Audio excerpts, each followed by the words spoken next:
All right, welcome everyone. I'm sitting here. Welcome to the panel slash her voice. We have Shaun T here as our guest. She is a certified sex therapist, but I'm gonna let her give you her full title in just a second.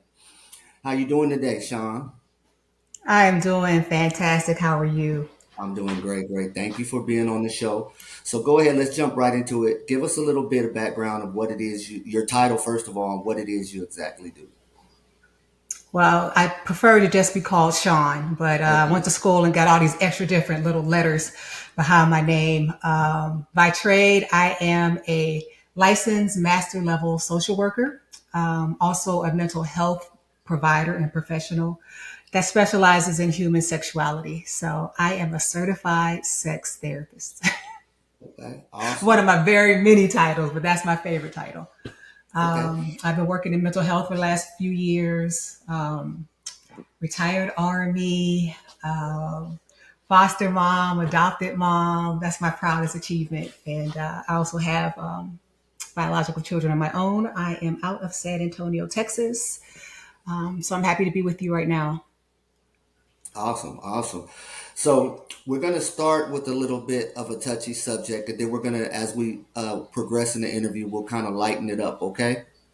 So when Okay. we, first of all, I want to talk about sexual assault amongst young men.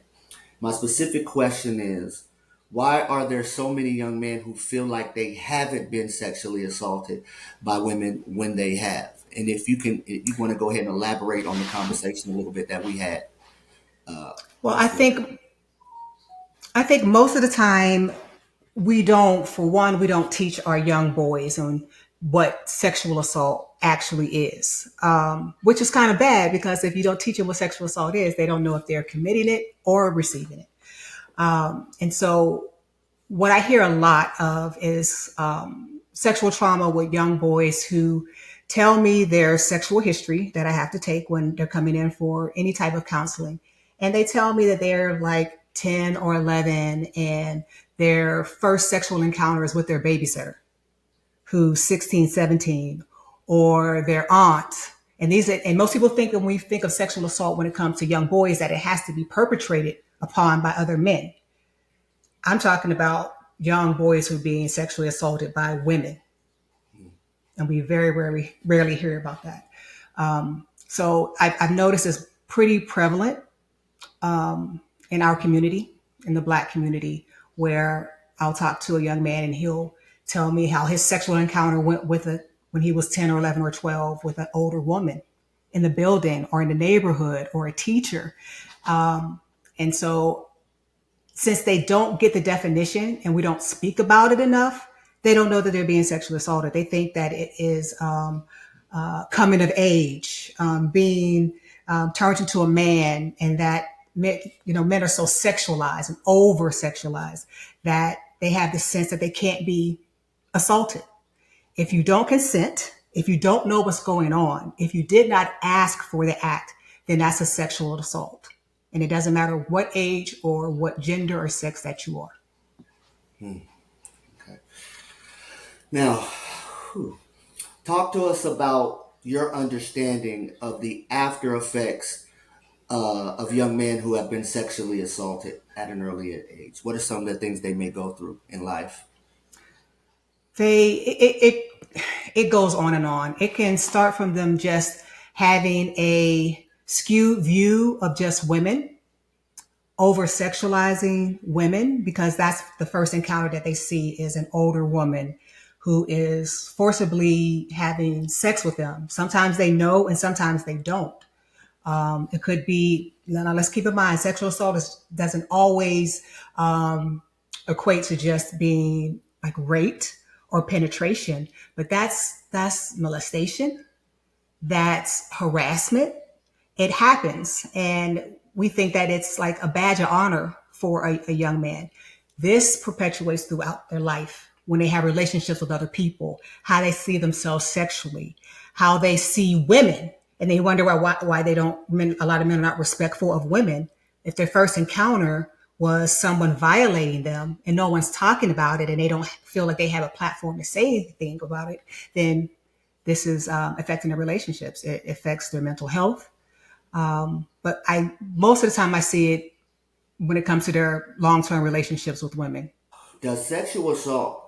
I think we all know the answer, but I still feel like it should be asked.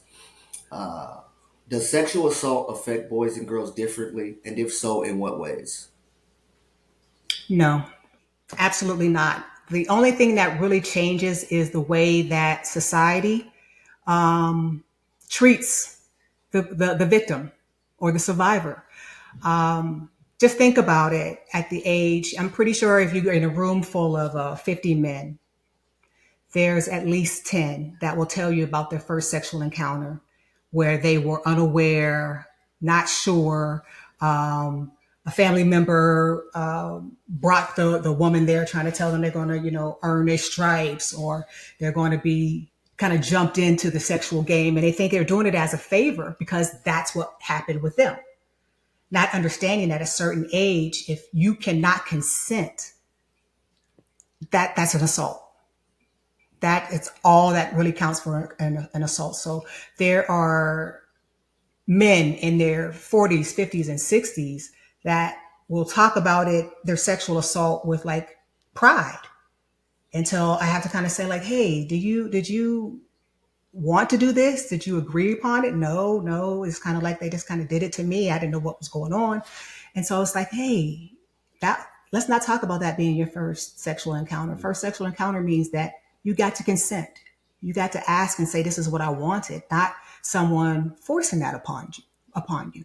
And then men physically think that if they get erect, then they must have wanted it, not understanding that that's a biological response, especially as a young man or a young boy, a biological response and not a psychological or an emotional response. So there's like, if I don't want it, then why did I get hard?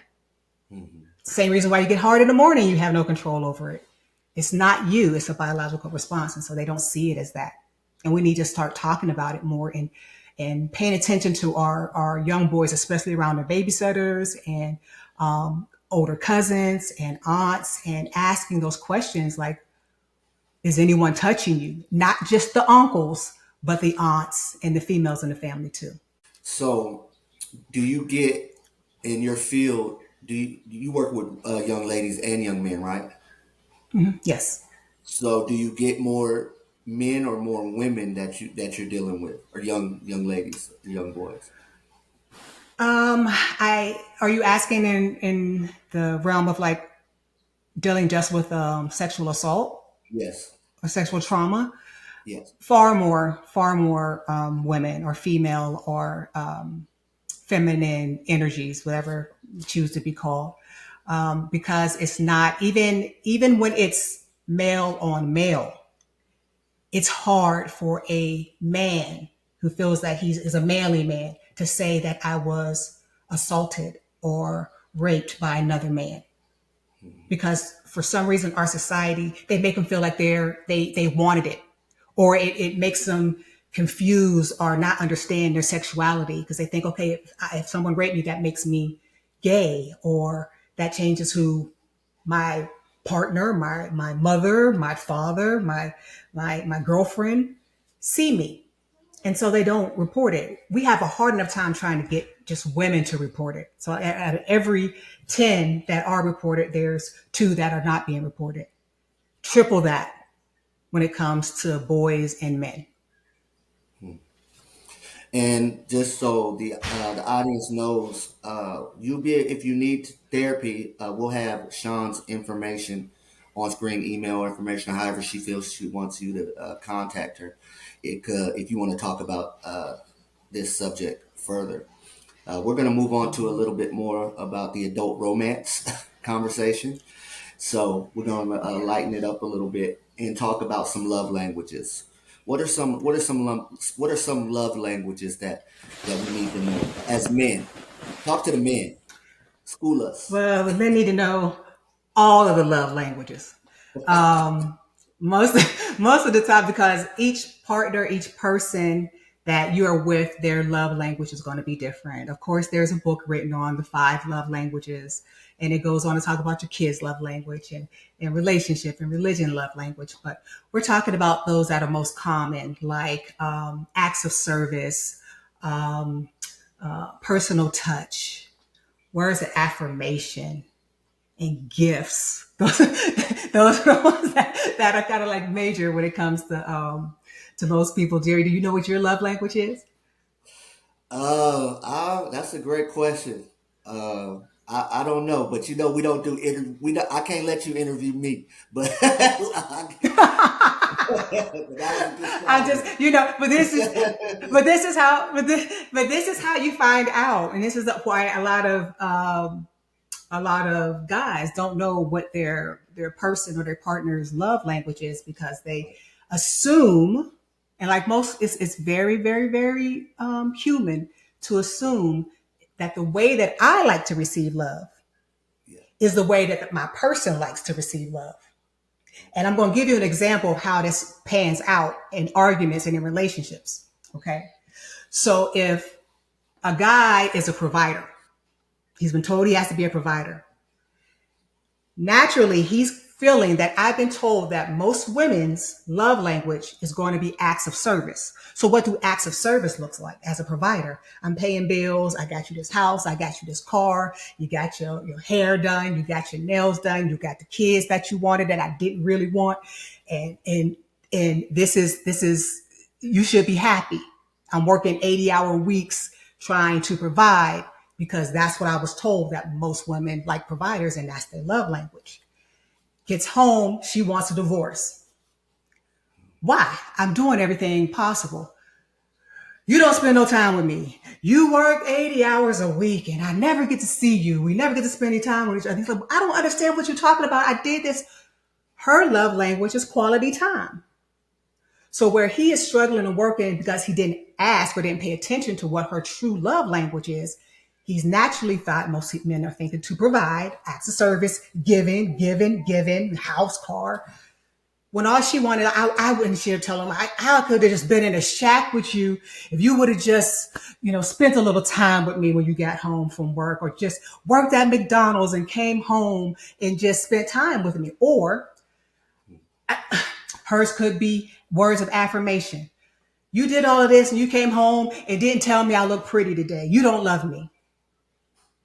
You didn't tell me I did a good job with the kids. You don't recognize me. So it's like we have this love bank, is what I call it. We have this love bank. And the way that you love the person, the way that they want to be loved, not like the Bible says you treat people the way you want to be treated, but you love people the way that they want to be loved, or it's not going to register in a love bank. So this guy who's doing 80 hours a week is putting a lot of pesos in her bank and it ain't registering no dollars. So she's not seeing anything. She's not seeing anything. He think it's full. It's not, because all you could have not given me this car. You could have not done this and just told me I love you. I see you. I think you're doing a fantastic job. I think you're a wonderful wife, a wonderful partner, a wonderful mother, and not giving her a diamond bracelet. Then she's reading it in her love language. We get it wrong all the time for gifts as well. They think, okay, women like gifts. I'm gonna give her stuff. Who doesn't want flowers and roses? No, I don't want a rose. Give me a card. Why? Because a card has words in there that really tell me what your heart was saying, but you gave me these flowers that's going to die. So if you don't know and don't really ask and pay attention to what your love language is, and sometimes, women get it wrong too. We think that personal touch, which is most men think is sex, is their love language. So if I give him sex, if I give him sex, if I give him sex, he's going to be fulfilled. When it could be, it's not personal touch. It's like, I'm giving you sex, I'm giving you sex, I'm doing everything that you want. But at the end of the day, I am not, they're thinking love language. My kids are not provided for. My house is a mess. Everything's out of order. My true love language is acts of service. I like when you're providing something for me. I feel like you are a partner. Like, then it come to find out I didn't have a partner. I was giving you all the sex you want, but I didn't have a partner. What do you mean you didn't have a partner? So yeah, you got to talk. You got to ask your person and pay attention to what their real love languages are. I know it's kind of long, but it's a lot when it comes to love languages. Definitely some things I needed to jot down right there. So I appreciate it. Can you give us some romance? I think you did, but can you give us some specific romance suggestions on how to spice up your relationship? Well, especially first and foremost, let's not go right from the love language that thinking that personal touch means sex. Personal touch ties in with quality time, which means you are holding hands, you're sending text messages, you're making sure that you are spending true quality time. When I mean true quality time, that means time with your person, not talking about bills, not talking about the kids, not talking about work, but getting down to what you really want to do and that you enjoy doing. And if you can't remember, think about all the things you did before you got into a long-term relationship with them, or when you were trying to court them or trying to impress them. Those things, talking, communicating. The thing that I think we have the biggest problem with is listening to and understanding the way that our person receives messages and being able to say exactly how we feel without it being like sugar coated. Hmm. Like a woman will say, I wish you would, I wish you just spend more time with me. I'm here. I've been here for the last 4 hours, but you've been on your phone. You're Hmm. watching TV. We're watching TV together. She's not registering that as quality time, but she might see a massage. She might see a nice dinner. She might see a picnic. She might see him making dinner as quality time. So we have to communicate those things and not just expect people to read our minds, and then kind of manage our expectations, because that's the biggest reason why we get into arguments and confusion is our expectations don't get met, and then we get disappointed, and then we get upset. We're Hmm. expecting somebody to do something they don't do, which makes you upset. And most of the time, we thinking they're going to get it through osmosis, like they're going to just, beam it into their head. So communicate, say what you need directly. Would it be safe to say that a lot of times uh, women hold it in because they're more because they're being submissive to their man, so they hold in their feelings about the things that you're talking about? Um, I think they feel like they have to be submissive, because of, especially if you're a black woman. Anytime you vocalize how you feel or what you want, you're seen as, or you interpret it as being aggressive, angry, needy. And so, not so much as being submissive to their partner, but just being submissive in general, to kind of make yourself shrink yourself and seem small, as to not intimidate and and kind of have those preconceived notions of what we are. But I think when it comes to, it's just we have been modeled and have been shown horrible ways of communicating, horrible ways. So, and instead of saying, "Oh well, I guess you're going out with your boys tonight." Yeah, I told you this last week. I was going out. I go out with my boys. This is the first Saturday. We've been doing this for 2 years. It's the first Saturday. But that's not what she really wants. She doesn't care about him going out with his boys. It's about the time that he's not spending with her. Instead of saying, I see you can carve out time for your boys on Saturday. I need some time to be just with you too. So can we look at the calendar and see what day, maybe the second Saturday? It can just be me and you. But instead of speaking that, it comes out like, as an attack more than anything. But that's how we were mirrored to communicate on TV. Our parents, we're not taught, especially as Black people, how to speak softly to each other and directly with each other. It's like, I'm upset, so I got to let you know I'm upset. And then once I get your attention, I got to get your attention by being angry, and then they'll start to listen to me. Absolutely. I'm pretty sure he's had some of that mirrored in some relationships. Yeah. Absolutely. That was very well said. Very well said. My next question is: how is passion maintained consistently? There's a lot of ways passion can be maintained, but you have to talk about it. You have, again, that's with the love bank. It's the same thing with the passion bank. What do you see as passion? Um, and how do you keep that spark? It's about, for one, it may seem like it's crazy, but everything else is scripted and prescribed for us, and have time restraints. We don't think spending time with our person needs to be scheduled. Now, I'm not saying you have to schedule like back in the day, grandpa and grandma would have Wednesday 6.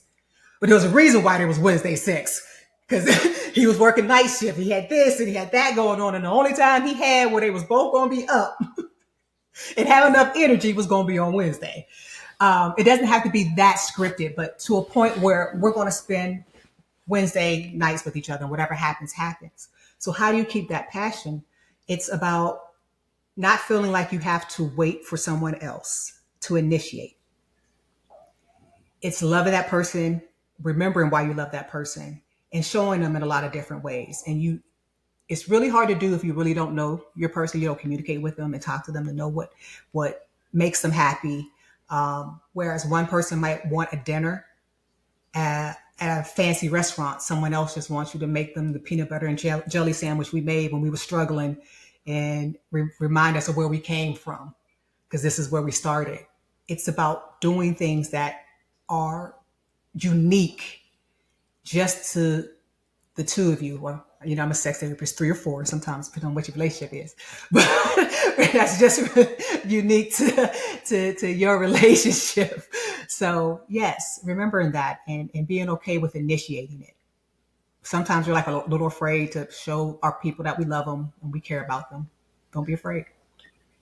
So you pretty much asked the question, but if you could elaborate a little bit more, like what are some ways men and women can remain consistent with being romantically attentive?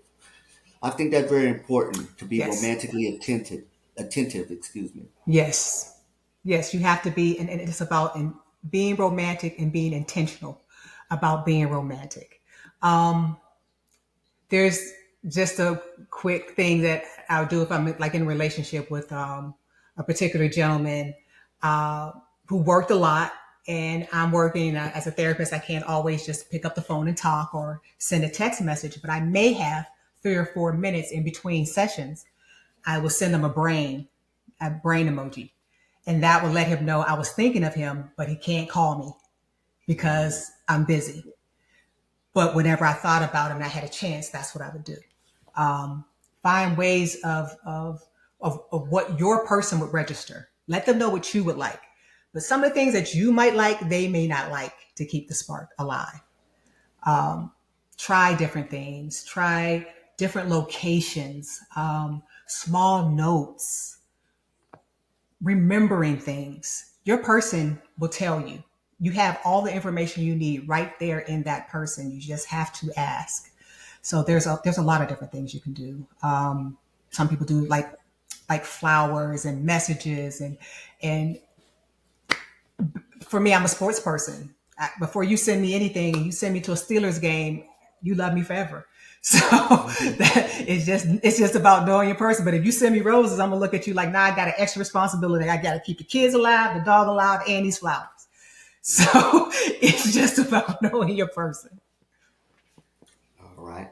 All right. My next question is, I love that the information you're giving. I really do. The next question is, hold on, where is my? Okay.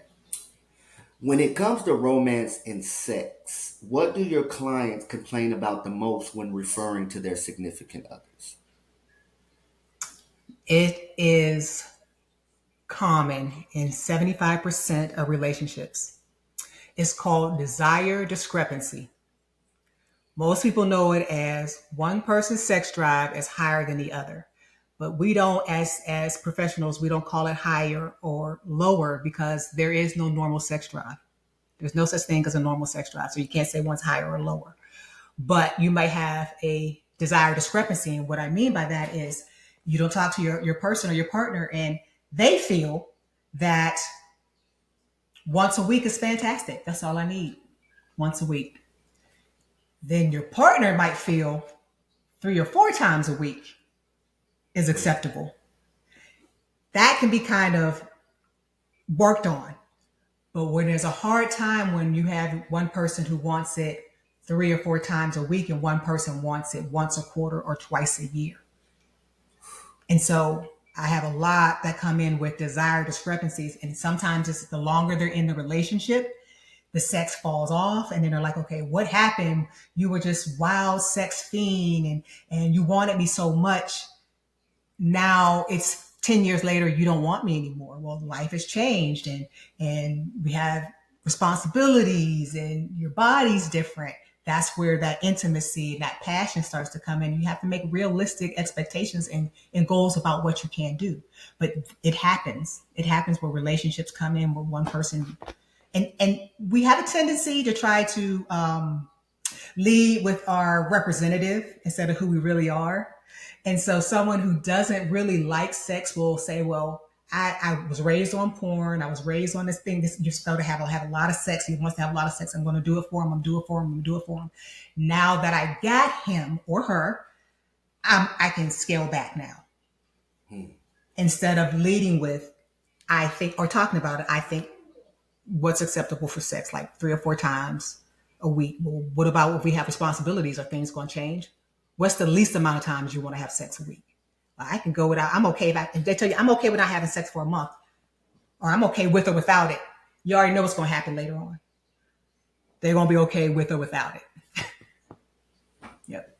So And that's what what are happens some? with infidelity and other things I like was that. just going to say that. I was just about to say that, and then I know infidelity can really mess with.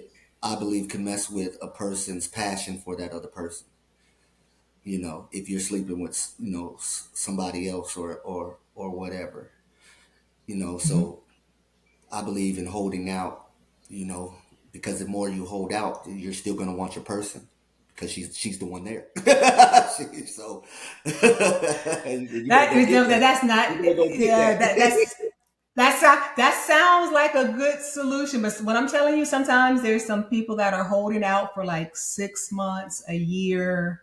Right. There's things that they stop doing, certain positions, certain acts that they were doing before that this person enjoys that they're no longer doing. And I have some clients that tell me that their partner uses sex and like weaponizes it. It's like a punishment, and it's not like something that comes that both of them are enjoying.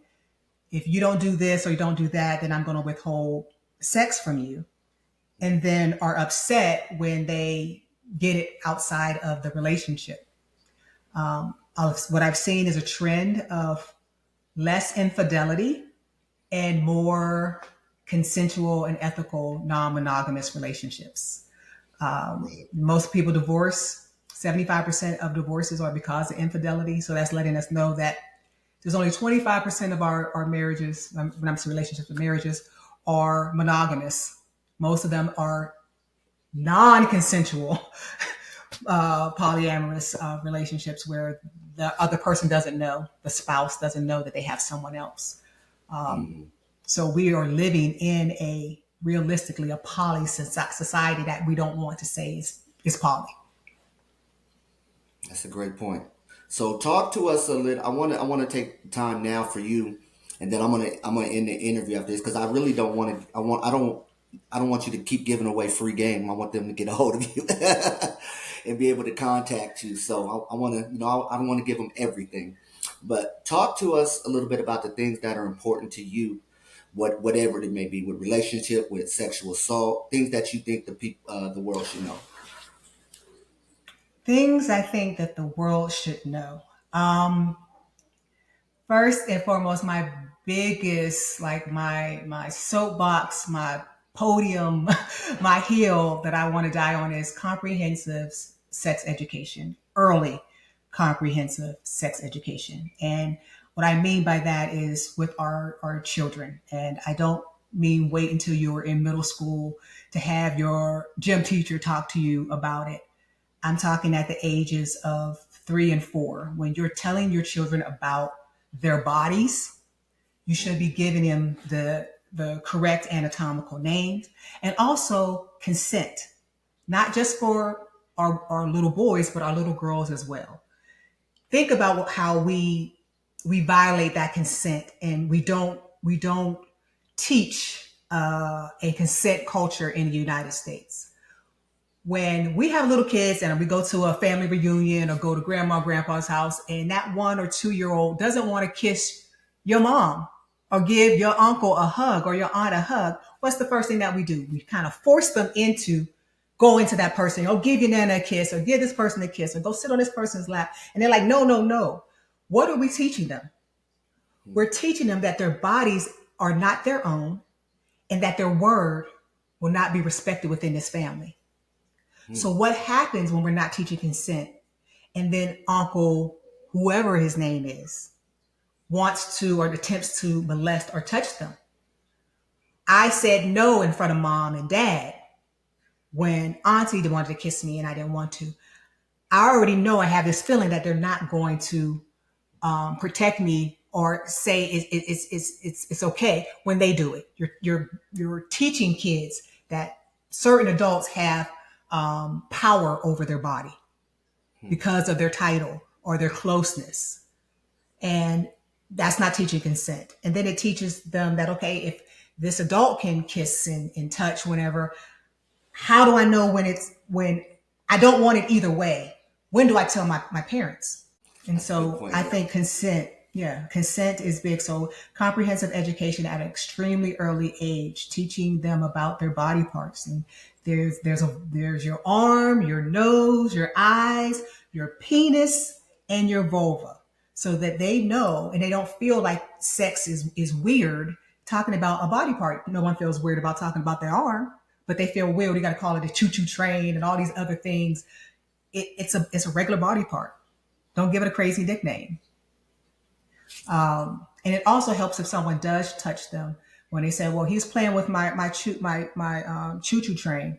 You're thinking choo-choo train and he's calling his penis his choo-choo train. And he's been telling you that someone's been touching you, but you've been giving it a totally different name. Then you're just like, you're not listening to me and I'm articulating what's happening. Did someone touch your penis that you did not want? Yes. I think we should also, when it comes to sexual assault, we have to pay attention to our boys, give them a avenue and a platform to be able to speak their truth and understand that what they experienced was not a rite of passage, that they were actually sexually assaulted and it will have an effect on them, and treat them the same way we treat the girls, and vice versa, those that are perpetrators, the female women perpetrators receive the same offense and scrutiny that a male perpetrator would. That is a very, very good point about it being a double-edged sword. So, but I'm gonna let you get out of here. I know you're a very, very, very busy person. I want to thank you for taking the brief time to talk to us. I want them after we're done. I want to put your information in the comment section for them to be able to contact with you. So if they want to talk, if you want to talk with Shaun in more detail about these things, you'll be able to get a hold of her. Okay. So thank you again, Absolutely, Shaun. I'm available. And, teach me this. What's it called that you just we got on? You got to teach me about this little Riverside. You got to teach me about it. So Yeah, Riverside is awesome. well, thanks to Riverside Shaun. FM is the best podcast. Yeah, able to do the Riverside. So, but anyway, have a great night. I'll contact you when we get off here. I'll give you a call so we can finish this up. Okay. Absolutely. All right. Thank Bye you. bye. Bye. People seen it, but they just don't know. What I told you, Cutter. People seen it, but they just don't know. People seen it, but they just don't know.